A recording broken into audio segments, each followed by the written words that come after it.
Hey guys, it's Jan, Not a Real Farm. So guys, first off, Merry Christmas. It's December the 25th, and now that things have slowed down a little bit this afternoon, I wanted to share some things with you about some of the things that are going on with my plants inside the house. This is the time of the year, I think, where we start going a little bit squirrely because we have a green thumb and we've got some plants, but we're waiting for the spring to come and we start dragging out our seed catalogs and hoping that the winter passes by really quickly. So one of the plants that I wanted to share with you today that I grow quite a bit is the hibiscus plant. So the hibiscus plant can tend to shut down and go dormant when it detects that the weather has changed, whether it's inside a greenhouse or inside your home. It doesn't matter. It goes dormant. And what happens is you end up with having the top of your hibiscus plant die. So I have two hibiscus plants currently inside the house, and both of the tops died here. And so what I like to do is just share a little tip. If you're somebody who's a little bit leery on purchasing a hibiscus and you're not really sure if the plant is dead, we'll go through all the normal things like taking a look at the stem and making sure that if you do your little scratch test that the stem is green. You can look down at the bottom here and you can see that this one had gone dormant.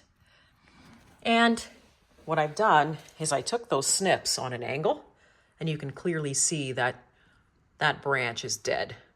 If you're unsure that your hibiscus plant is dead, those are some of the things that you can do to try and take a look to make sure that it's just gone dormant. I was kind of lucky because I could see that this was still green at the bottom on this plant.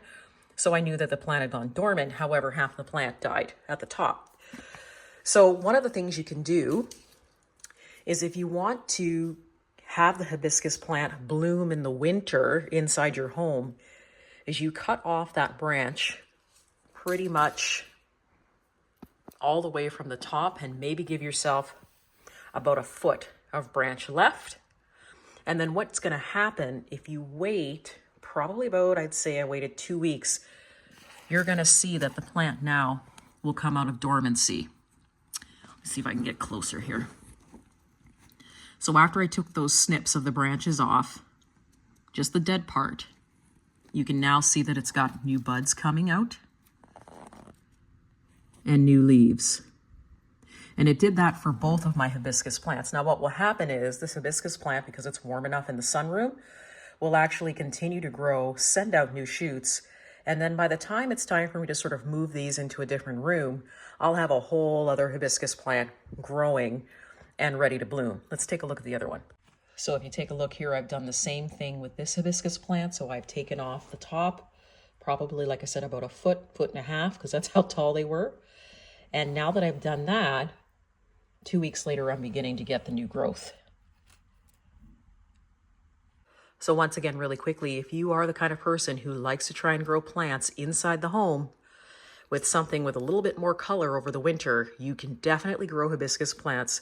If you feel that they've actually died out on you, don't give up hope, because if you give them a little snip, they automatically, after a few days, will send out new shoots to let you know that they are ready to rebloom and ready to regrow, which I think is amazing. Thanks so much for joining me today, guys. If you have any questions, you know where to contact me. Merry Christmas once again. See you soon.